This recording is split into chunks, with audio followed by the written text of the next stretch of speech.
Alright, ladies and gentlemen, we're going to make this one short and sweet.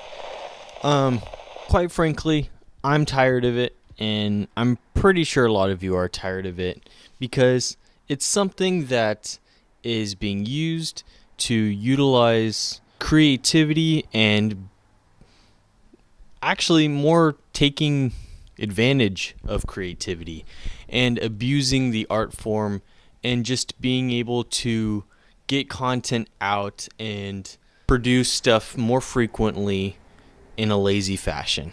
And you could be wondering, am I talking about AI? Maybe. Am I talking about podcasts? Maybe. What if I told you that I was talking about both of them? Well, before I get there, let me just hash out a couple things. I've tried to stay away from the conversation of AI, the whole artificial intelligence in the world of social media, whether it's image generation and now video production, essentially anything that can be done creatively. Someone somewhere out there is trying to create AI that can replace the people who do that. I don't think it'll ever get to the point where people are replaced completely, because quite frankly, who's going to want to see a movie, or who's going to want to pay to see something that they know is generated by AI? I just don't think it's going to ever get to that point. The fact is that we have to accept the fact that it's here for some reason. As a self-taught artist myself, I have had this conversation before with other artists about AI and how it learns off of us and creates images, the difference between using it to create pieces of art, or using it as a quote-unquote tool for inspiration or to come up with new ideas. You can come at it from any angle, but I think it's safe to say that just at base level, it's just not something that we need. It's not. We really don't need AI in our lives. I think that there are some benefits to it. I kind of like the idea, or maybe I'm just someone who's falling for the marketing strategy for it, but stuff like the Google Pixel Gemini, or ways to utilize things like ChatGPT so that you can have AI as like a conversationalist in a way, not to take over the premise of talking with people and only talking with AI, but more so the fact that it just heightens the ability of a possible virtual assistant, which we've already been using for all this time. I'd say the next goal is to just get them to a point where they're accurate, because for those who stay up to date with like phone technology and stuff like that, the virtual assistants that kind of reach into the AI aren't always completely accurate, but that's a conversation for a different channel and another day. Now I want to switch over to podcasts. Podcasts, I actually don't have a problem with. I don't have a problem with the idea of being able to sit down and just having a conversation and posting it in hopes that, people can rather learn from it or just take something from the conversation and using that as content. What I do have a problem with is what has just become blatantly obnoxious with the amount of podcasts out there, and how useless and how dull a lot of them are. Because while I can get on board with maybe two people having a conversation and some banter, but having an overarching theme or it coming to a particular topic, I can get on board with, because there's like a clickbait factor. There's a reason you click onto it. There's hosts that you enjoy, so on and so forth, in the way that they talk to each other.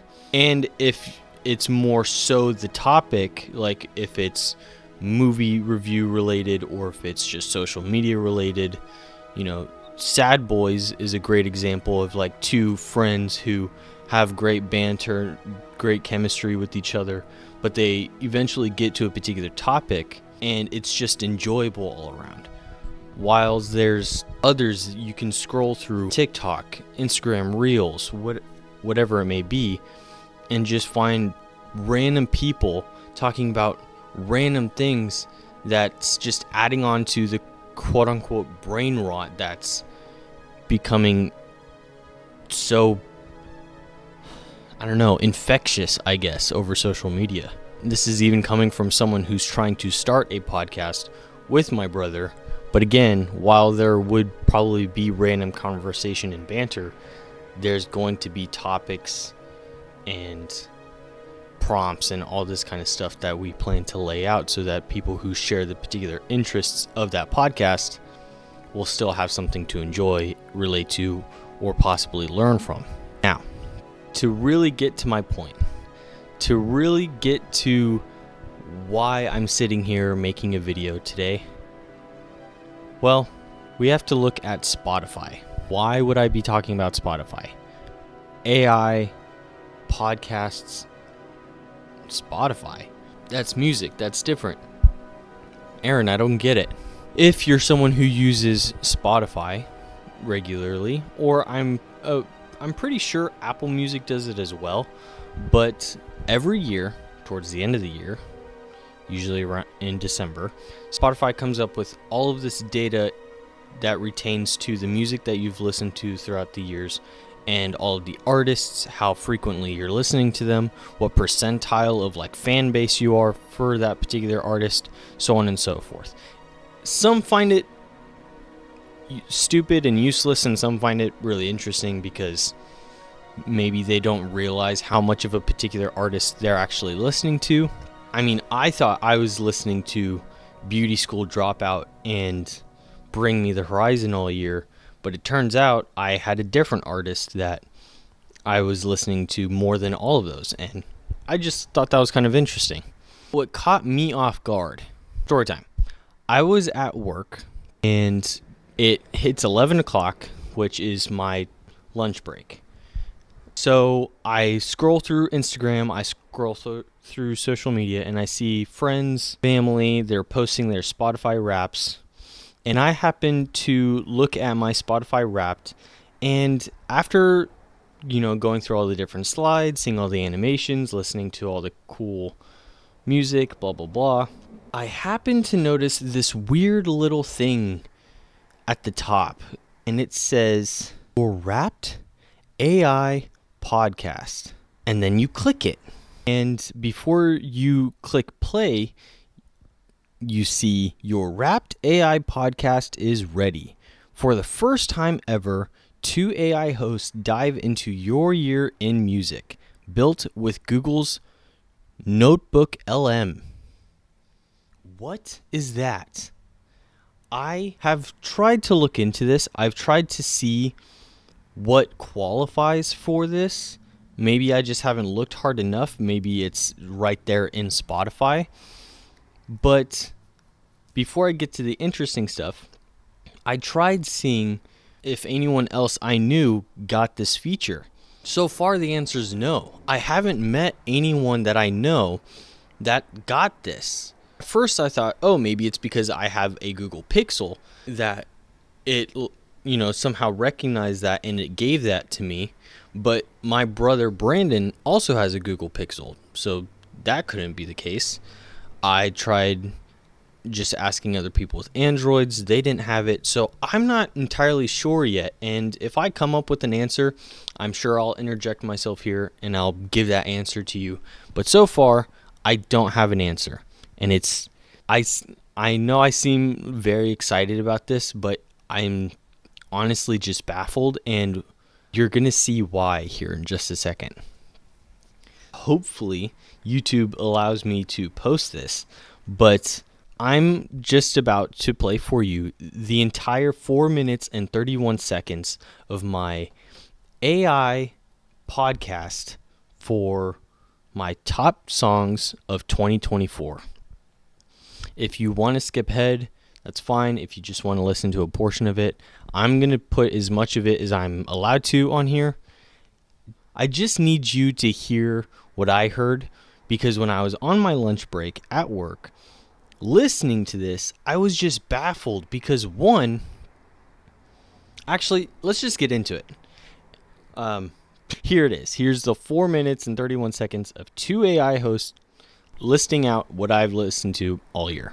All right, get ready. It's time to hit rewind on your 2024 soundtrack. We're your hosts, dropping in from Google's Notebook LM, and we're here to unwrap your 2024 Spotify Wrapped. We're talking the highs, the lows, the anthems you couldn't get enough of, and maybe even a few guilty pleasures. Well, first things first, let's talk numbers. Because, numbers don't lie. Exactly.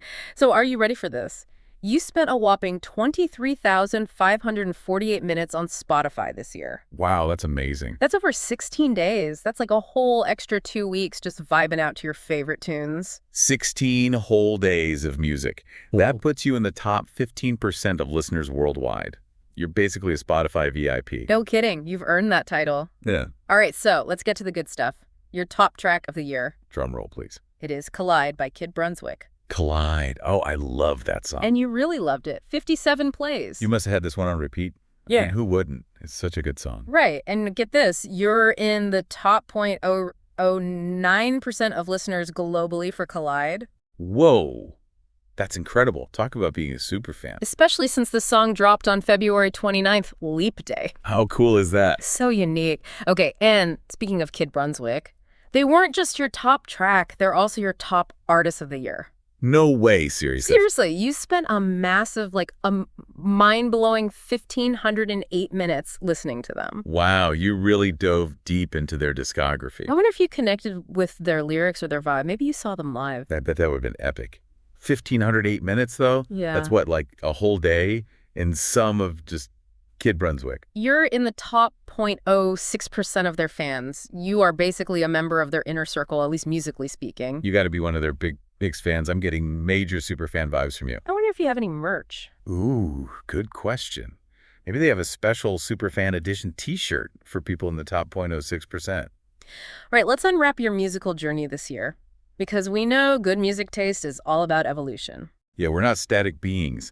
Our music taste evolves with us, changes with the seasons, It reflects what's going on in our lives, doesn't it? So rewind back to February. What were you listening to when the year was just getting started? Well, back in February, it looks like you were feeling that vlog pop, romantico, chill R&B sound. That kind of music that makes you want to grab a camera and document all the good moments in life. Right. You had artists like Keishi, Dhruv, and Austin on repeat. I have to ask, was I Need You by Keishi one of your go-tos? I mean, come on, it's such a classic. Then as we move into July, things start heating up. Summertime. Yeah, July brought in a wave of mall goth, rockish pop punk. Okay, I love that energy. We're talking artists like Beauty School Dropout, Jaden, and Maggie Lindemann. I bet there were some intense sing-alongs happening, maybe even a few air guitar solos in the car. Tear You Down by Kevin Hughes. What a banger. Yeah, definitely some headbanging moments in July. But then as the leaves started to change, your music did too. Tell me about September. What vibes were we feeling? September was a whole mood. Yeah. You dove headfirst into a blend of chill acoustic rock, emo rap, and you guessed it, more Kid Brunswick. That Kid Brunswick love just never faded. I mean, they were your top artists for a reason. You had artists like Dive Liner and Nothing Nowhere in the mix. Blood by Nothing Nowhere is such a powerful track. And your dedication to Kid Brunswick. You had an 8-day listening streak. 8 days. Wow. That's commitment. You really went on a Kid Brunswick journey there for a bit. That's some serious fandom right there. And just when we thought we had you all figured out, October rolls around and Linkin Park enters the scene. Wow, that's quite a change of pace. Their album, The Emptiness Machine, dropped in October. Maybe you were drawn to their heavier sound. Or maybe you rediscovered their earlier work.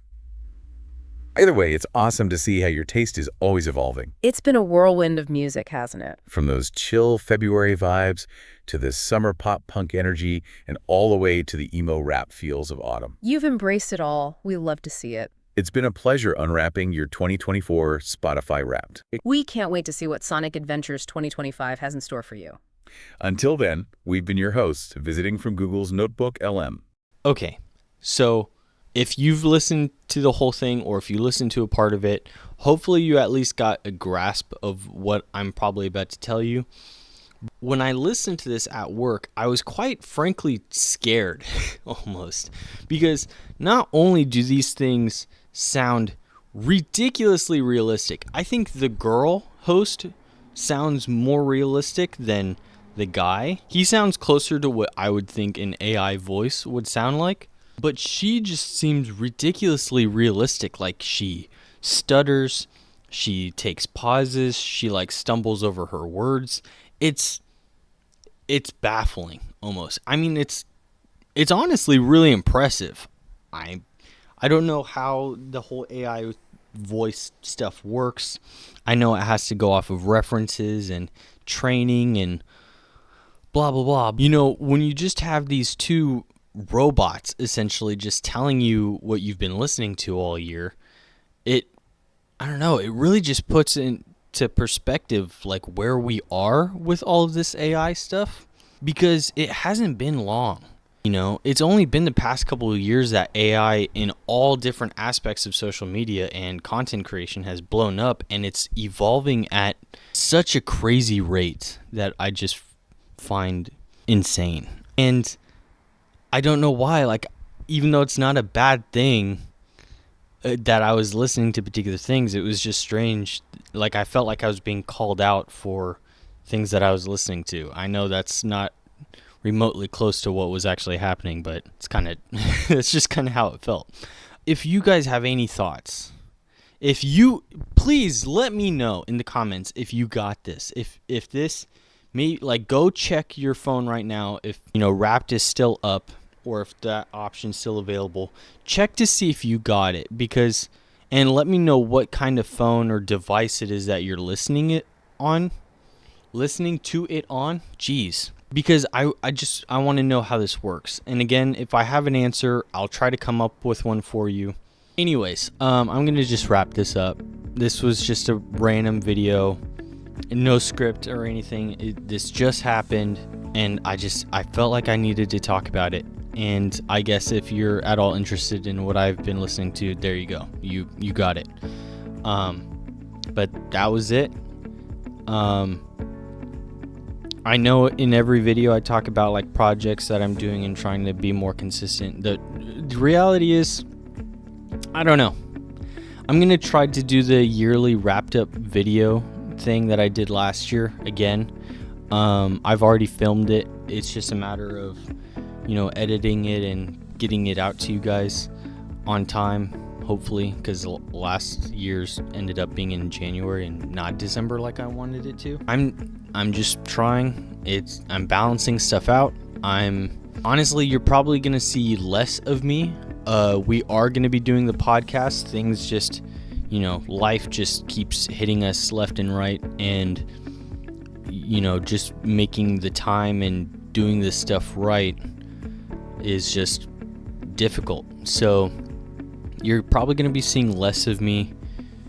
But this next year, 2025, hopefully I'll get my rhythm back, and hopefully I'll be making more videos, and then we'll get this ball rolling again. But other than that, hope you guys have all had a great year.